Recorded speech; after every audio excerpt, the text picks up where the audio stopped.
नमस्कार दोस्तों।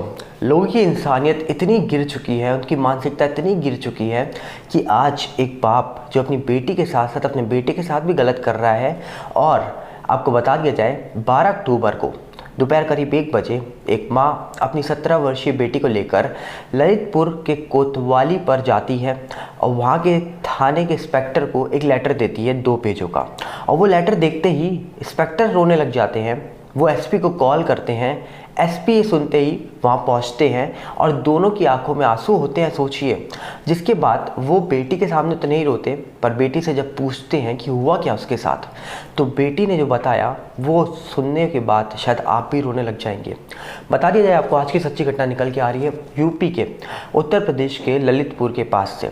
कहा जा रहा है कि ललितपुर में रहने वाली एक बेटी जिसकी उम्र 17 वर्षीय थी और उसके साथ जो कुछ हुआ, इसकी शुरुआत होती है जब वो बेटी 11 साल की थी और 6th क्लास की वो छात्रा थी। बता दिया जाए आपको, इस बेटी ने बताया जब वो 11 साल की थी तब उसके पिता ने उसको एक बार मोबाइल दिया और उसमें एक वीडियो चल रही थी और बोला, बेटी देखो तुम मोटी हो गई हो और अच्छी भी लगने लग गई हो, इस वीडियो को देखो। जब बेटी उस वीडियो को देखती है तो बेटी तुरंत वो अपना मोबाइल को अपने पिता के हवाले करती है कि मुझे नहीं देखना ये सब। और उस वीडियो के अंदर जो कुछ चल रहा था, शायद एक अच्छा परिवार का शख्स हो कभी नहीं देखेगा जल्दी वो चीज़ें जो वो पिता दिखाना चाहता था अपनी बेटी को।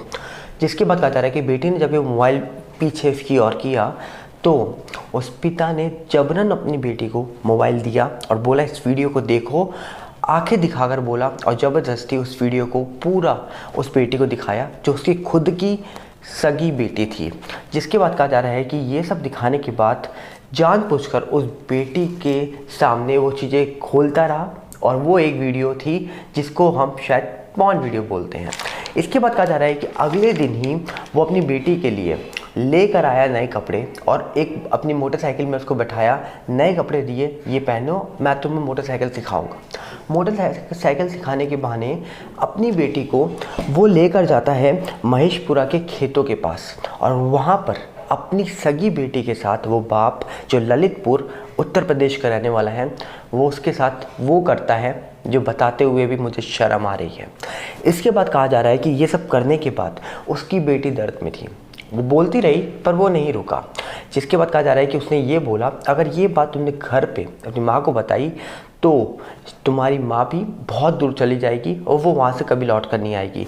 और वो बेटी ये सब इसलिए नहीं कर रही थी कि उसको धमकाया गया, वो इसलिए कर रही थी कि अगर मैंने किसी को कुछ बता दिया तो मेरी माँ मुझसे दूर हो जाएगी। मतलब वो ये सब कर रही थी, ज़बरदस्ती करवाया जा रहा था उससे और उसको धमकाया भी जा रहा था कि अगर तुमने किसी को बताया तो इसका मतलब वो बेटी मजबूरी में सब कर रही थी ताकि उसकी वजह से उसकी माँ को कोई परेशानी ना हो। जिसके बाद कहा जा रहा है कि ये सिलसिला धीरे धीरे शुरू हो गया। अगले दिन जब वो बेटी स्कूल गई, स्कूल में उसका पिता लेने आता है। पिता लेने आया और पिता स्कूल से उसको लेकर एक गोलगप्पे की दुकान पर जाता है, उसको गोलगप्पे खिलाए जाते हैं। गोलगप्पे खिलाने पर कहा जा रहा है कि उस गोलगप्पे के पानी के अंदर नशा मिलाया जाता है, जहाँ पर वो बेटी बेहोश हो जाती है। उसके बाद उसका खुद का पिता उस बेटी को उठाकर एक होटल लेके जाता है जहाँ पर कोई दूसरा शख्स था और उसके पास उसका खुद का पिता अपनी बेटी को छोड़ के आता है एक रात के लिए। जिसके बाद ये बताया जा रहा है कि वो बेटी पूरी रात एक अनजान आदमी के साथ एक होटल के कमरे में रही और फिर क्या हुआ होगा बताने की आपको ज़रूरत नहीं है। वही सब हुआ जो जिसकी शुरुआत उसके खुद के पिता ने की थी। मतलब ये खुद का पिता है। यहाँ तक ये बात ख़त्म नहीं होती है। आगे जब आप ये सुनेंगे कि ये बेटी के साथ छोड़िए बेटों के साथ भी इसने किया है अपने, तो आप शॉक हो जाएंगे कहाँ से ये पिता आया है। इसके बाद बताया जा रहा है कि ये सिलसिला चालू हुआ और वो पिता रोज़ अपनी बेटी को लेकर आने लगा स्कूल से और फिर उसको ऐसे ही होटलों में छोड़ के आने लगा।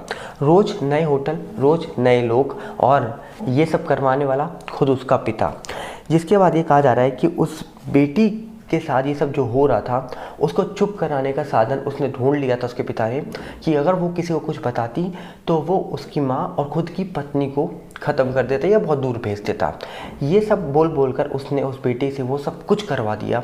जिसके बाद वो बेटी मजबूरी में वो सब करती रही और शांत रही ताकि उसकी माँ को कुछ ना हो। ये चीज़ें लगातार चलती रहीं। इसके बाद कहा जा रहा है कि जब बेटी को होटलों में होश आता था और वो बेटी पूछती थी अपने पिता से कि हुआ क्या है मेरे साथ, मैं तो स्कूल से घर आई थी, पर स्कूल से घर आने के बीच में मैंने गोलगप्पे खा रही थी, तब उसके बाद मैं मेरे साथ क्या हुआ मुझे पता नहीं, मुझे बताओ। क्योंकि जब वो होश में आई तो उसका बैग, उसके बाल, सब कुछ बिखरे पड़े थे। तो कहा जा रहा है कि पिता कहता है इसकी आदत डाल लो, अब ये चीज़ लगातार होगी और तुमको ये सब सहना पड़ेगा।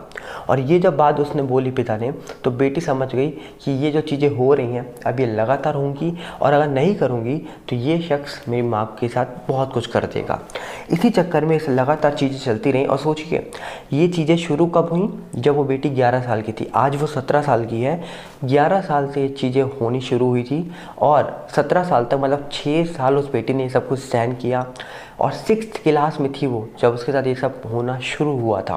और आपको बता दिया जाए, जिसके पास उसका पिता लेकर जाता था वो छोटे मोटे लोग नहीं थे। कहा जा रहा है कि कई बड़ी बड़ी राजनीतिक पार्टियों से संबंध था कई लोगों का, कई लोग बहुत अमीर थे।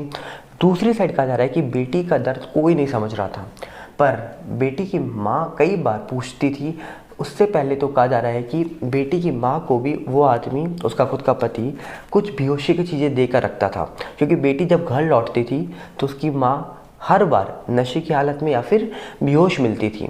इसके बाद कहा जा रहा है कि माँ ने कई बार अपनी बेटी का चेहरा देखा, पर उसकी हालत भी वैसी नहीं थी कि वो अपनी बेटी को बैठाकर पूछ पाए, क्योंकि उसको भी कुछ दवाइयाँ या कुछ नशा दिया जा रहा था, जिसकी वजह से उसको भी बहुत वीकनेस रहती थी।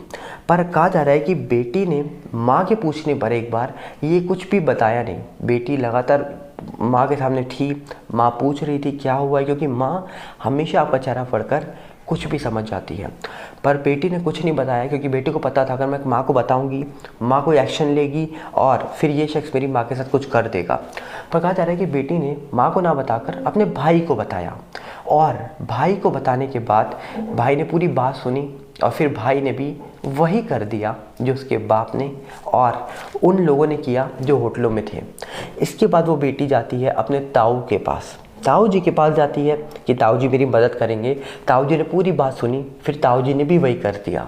फिर वो बेटी गई चाचा के पास, और चाचा ने भी पूरी बात सुनी, फिर चाचा ने भी वही कर दिया। मतलब परिवार में बेटी सेफ नहीं है, परिवार वाले ही अपनी बेटी को खाने में लगे हैं आजकल के टाइम पर। इसके बाद कहा जा रहा है कि बेटी अब हार चुकी थी कि मैं किससे क्या कहूँ, जिससे कहा उसने उसके साथ ही वही किया, और ये खुद उसके घर के लोग थे। इसके बाद उसकी माँ ने दोबारा से उस बेटी को बैठाया, बहुत पूछा, बेटी ने कुछ नहीं बोला, पर माँ ने लगातार पूछा, सहलाया, पूछती रही, हार नहीं मानी माँ ने। पर आखिर में जाकर उस बेटी ने अपनी माँ को बहुत कुछ बताया, मुंह खोला अपना, तो दोनों रोने लग गए, माँ भी और बेटी भी। और कहा जा रहा है कि ये रोने के बाद माँ अपनी बेटी को लेकर जाती है 12 अक्टूबर 2021 को ललितपुर के थाने पर, और वहाँ जाकर जो वहाँ के इंस्पेक्टर से उनको 2 पेजों का लेटर थमाती है, जो देखने के बाद पुलिस यहाँ पर शॉक थी कि ये हुआ क्या है उस बेटी के साथ। इसके बाद कहा जा रहा है कि वहाँ के एसपी को बुलाया जाता है, वो पूरा मामला जानते हैं, उस बेटी को सामने बैठा कर पूछते हैं, वो भी शॉक कि इस बेटी के साथ क्या हुआ है। जब ये सब चीज़ें निकल के आती हैं तो इस पूरे मामले में बड़े बड़े अधिकारी आ जाते हैं, और उस जो पिता के ऊपर ये पूरी बातें निकल के आ रही हैं। इसके बाद एक बात और निकल के आई कि इसमें जो तहरीर दी गई है, उस तहरीर में कहा जा रहा है कि 28 लोगों के नाम लिए गए हैं। 3 लोग जो हैं ये अज्ञात हैं, 25 लोग जो हैं ये सिटी के लोग हैं, शहर के लोग हैं, और इसमें परिवार के और बड़े बड़े अमीर लोग मौजूद हैं इन 25 नामों के अंदर। इसके बाद कहा जा रहा है कि 13 अक्टूबर को उस बेटी का कोर्ट में बयान होता है। कोर्ट में बयान होने के बाद वो बेटी सब कुछ बताती है, जिसके बाद कड़ी से कड़ी इसमें कार्रवाई होने वाली है। पर इससे पहले उस पिता, उस बाप के लिए, जिस बाप ने अपनी बेटी के साथ ये किया और करवाया, उस बाप के लिए एक और बात निकल के आती है, उसकी सच्चाई, कि उसने ये बेटी के साथ ही नहीं, उसके जो दूसरा बेटा था, जो बेटी के अलावा एक बेटा और था, उस बेटे ने भी पुलिस के सामने बोला कि मेरा बाप मुझे जबरन अपने पास सुलाता था और फिर कुछ करता था। अब आप समझ सकते हैं कि क्या करता होगा। मतलब एक तरफ बेटी, और बेटी नहीं तो फिर बेटा, ये मानसिकता उस बाप की जिस बाप को लोग दर्जा देते हैं भगवान का। तो दुनिया में आप किसी पे विश्वास नहीं कर सकते। कौन है आपका परिवार का असली शख्स, कौन है नकली, आपके चेहरे पर क्या लिखा है, पर उस चेहरे पे कौन सा नकाब चढ़ा हुआ है, आप कभी नहीं पहचान सकते। और ये बातें निकल के आने के बाद मुझे लगता है कि इस पूरे मामले में अभी एसपी हैं, बड़े बड़े अधिकारी आ चुके हैं, डीआईजी भी आ चुकी हैं, पर मुझे ये लगता है कि इस पूरे मामले में राज्य सरकार को, आदित्य योगीनाथ जी को कड़ा से कड़ा फैसला लेना चाहिए और सख्त से सख्त इनके ऊपर कार्रवाई होनी चाहिए जो ये 28 लोग हैं। और सबसे पहले तो ऐसे बाप को बीच रोड में लटकाना चाहिए, क्योंकि ऐसे लोगों की इस पूरे समाज में किसी को भी ज़रूरत नहीं है। तो मुझे लगता है कि ज़रूर आप इस चीज़ के लिए आवाज़ उठाएंगे, हैशटैग चलाएंगे, क्योंकि ये बात आपके सामने रखने की मंशा सिर्फ इतनी है कि ये चीज़ें रुके, पर ये कब रुकेगी पता नहीं, क्योंकि आपको डराना या आपके सामने ऐसी चीज़ें बोलना बहुत ही हिम्मत चाहिए होती है, क्योंकि वो बेटी और वो 28 लोग, ये बहुत बड़ी बात होती है और कहीं ना कहीं उसका दर्द हम नहीं समझ सकते, आप नहीं समझ सकते। तो उम्मीद यही करेंगे कि इस पूरे मामले में जल्द से जल्द कार्रवाई हो और फास्ट ट्रैक कोर्ट में इस मामले को चलाना चाहिए, क्योंकि डेफिनेटली उस बेटी को भी अपनी सरकार पर विश्वास है, हमको भी विश्वास है और कहीं ना कहीं हमें भी लगता है जल्द से जल्द उस बेटी को न्याय मिलेगा। क्योंकि अगर आज न्याय नहीं मिला तो सोचिए ऐसे लोगों की मानसिकता और कितनों के अंदर भरी होगी, हम नहीं जानते। मिलते हैं बहुत जल्दी। नमस्कार, जय हिंद।